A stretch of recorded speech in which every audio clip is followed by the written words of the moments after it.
10 minutes of daily reality check, man. I have been talking way too much about the men versus the women. The battle of the sexes right now. It's going on more than ever, right? Ever it's going on. Jonathon Aslay is in the house. And Jonathon, we're not going to talk about this today. Let's bring you back next week and talk about it, because I'm sure by this time next week, there'll be some other man that sent a lewd text message and he got fired from his job. And then there's another woman that will post it on Facebook. I got even with him. Yeah. And I think the whole thing really is because people are not connecting anymore and people are just angry with each other, plain and simple. But we'll talk about that next week. I want to talk about that one because I just had a circumstance where a client, or not a client, someone who follows me goes, this guy sent me a message, says, "Hey, pretty little lady, how you doing today?" And she went off on him. I mean, she wrote a scathing email about how it was misogynistic and patronizing. And look, I understand why she might have gotten triggered, but the way she responded was even being more insulting. And that's not going to help the cause. I think when we start from a place of compassion first, and then, give a valuable argument, you're going to come across a lot better than coming at it with hate, anger, rage. It's funny. I said it the other day. I said, there are people out there that are using this as a cry for help. There are people out there that have been abused by the Bill Cosbys of the world, right? And those are the people we need to rally behind so they can come out and get their help and get the therapy they need and not feel like that they did something that caused that, right? Totally agree. Right? Totally agree. But the other day, and I was talking about this on the podcast yesterday, some hockey player's wife tweets about, I was in the elevator with President Trump and he looked at me and said, "Ooh, you're pretty." And she goes, "Well, my husband is the hockey player." She goes, "Well, I make more money than him and you're coming home with me tonight," or something like that. She writes it. And the only reason why she wrote it is to get the attention. Who cares? Yeah. Every rich man, so many men have been doing that, using their money as their penis for all these years. But people every day are doing stuff like that. Let's talk about this next week because I've talked about it to death. And let's wait till before the week before Christmas is next week. Let's wait for the next wave of people who lose their job during the holiday season for sending a lewd text message, because we are really living in a battle of the sexes right now, which we've never seen before. So. You were saying something about was it conscious purposeful dating? Purposeful dating. Tell me, because you think I had impurposeful dating, when in reality I've had very purposeful dating, because I have met somebody who I purposely tried to meet, purposely set forth what I really wanted, and both our goals and desires and actions have matched each other 100%. So let me tell you about so my whole brand is centered around what's called conscious coupling, a better way to date, mate, and relate. And purposeful dating is really the difference between, most of us have been indoctrinated in what I call attraction or romance-based dating. In other words, it's geared, you're physically attracted to someone and that is your motivation. And romance is the leading, is the idea of how to impress someone. And that's what I've observed over the years, is that most people operate under an attraction or romance-based dating. And in purposeful dating, the concept is what I call friendship-based dating with kissing. And what I mean to say is the idea is to date with the intent of, is this person really going to become my best friend? Do we operate with each other on developing the friendship versus romance being a way to convince someone to like you? I don't ever think you should go out on a date thinking, I have to convince somebody to like me. You either show up who you are and you're likable, or you're not. Okay. And what I mean, I'm not saying, not in the context that you're not likable. I'm just saying you're not the right person for them. In purposeful dating, you really focus on developing the friendship and shift away. It's really about, how do you get to know another person without the pressure of romance and passion. Now, let me just say, it's friendship with kissing, so I'm not discounting that, but it's having your energy focused on building the friendship and not based on attraction. It's what I do. It's what I do in my own personal life. I mean, I know you do. You're a master at it. I'm a master at it. I don't sleep with somebody for a couple of months. We hang, we talk at night like high school kids on the phone. We go out, we have fun, we cuddle up, we watch a movie, we share our secrets, we it's called falling in love with the person and not falling in love with the oxytocin high. And that's what relationships, a real relationship is based on, falling in love with who presents themselves. The problem is people get caught up in the, oh my God, butterflies. He only bought me coffee. What a cheapskate. Or Oh, he didn't please. and really, that insults me that someone, or he chose to have a coffee date.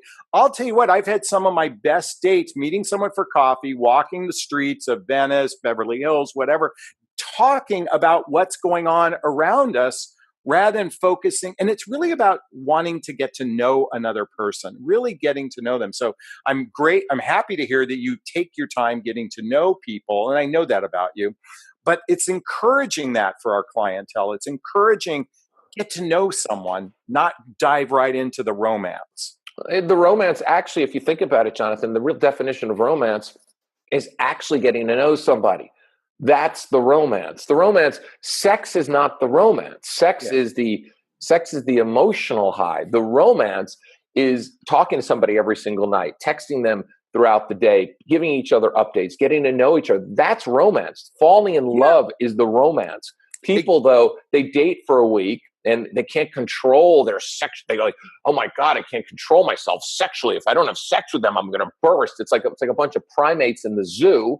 And you end up falling in love with, I always say it all the time, a man gets pussymatized and a woman gets dickmatized. You fall in love with the oxytocin that's being released. You fall in love with the hot sex. You fall in love with that. And the love comes from the feeling that you have instead of the emotions that you have, because sex creates a feeling.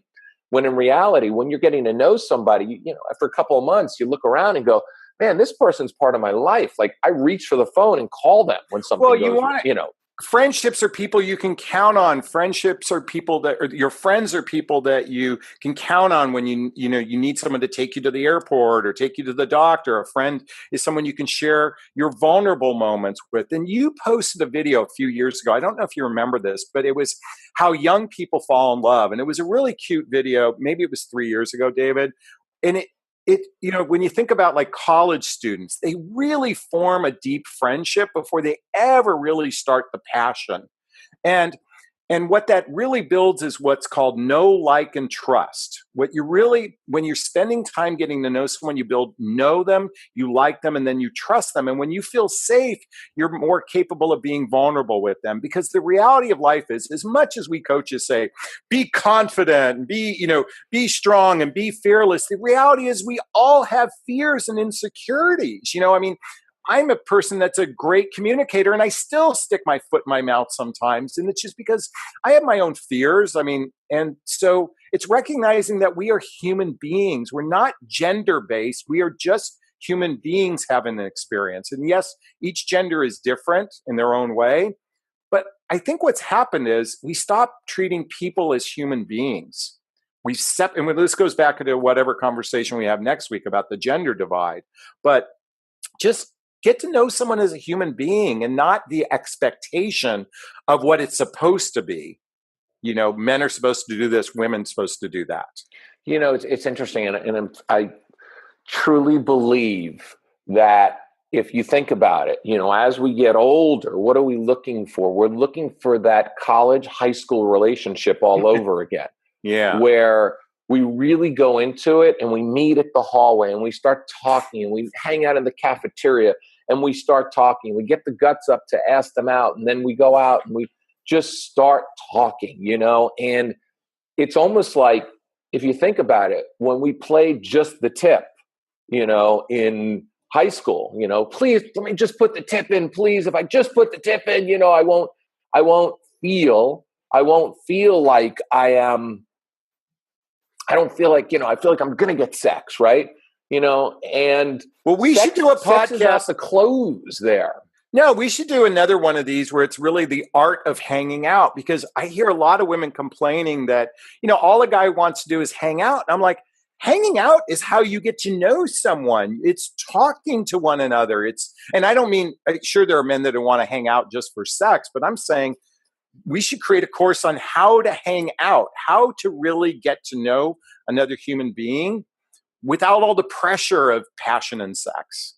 Because ultimately, that's what you fall in love with, don't you think? Yeah, I mean, the more I've taken sex off the table, the greater, as each person I've hung with over the last year, each relationship has gotten deeper and deeper and deeper till I finally met somebody who I got the deepest I've ever gotten with a person in my life because I took sex off the table. Yep. The minute I took sex off, and it's funny, people are like, oh my God, wait, you've done that for a year? And yeah, and I've had great sex this year with great people.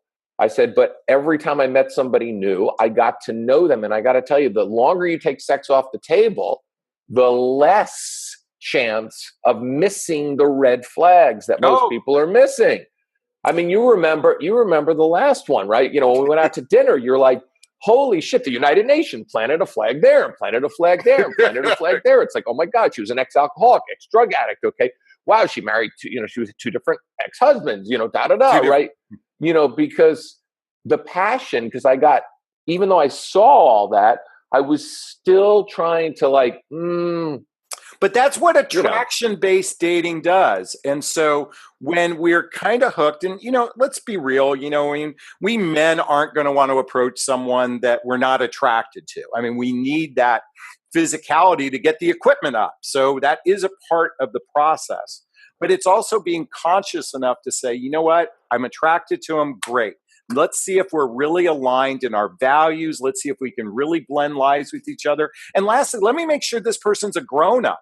Because the one thing that a lot of people don't get is they're dating emotional, they're not dating emotional grown-ups. No, you know what they're dating?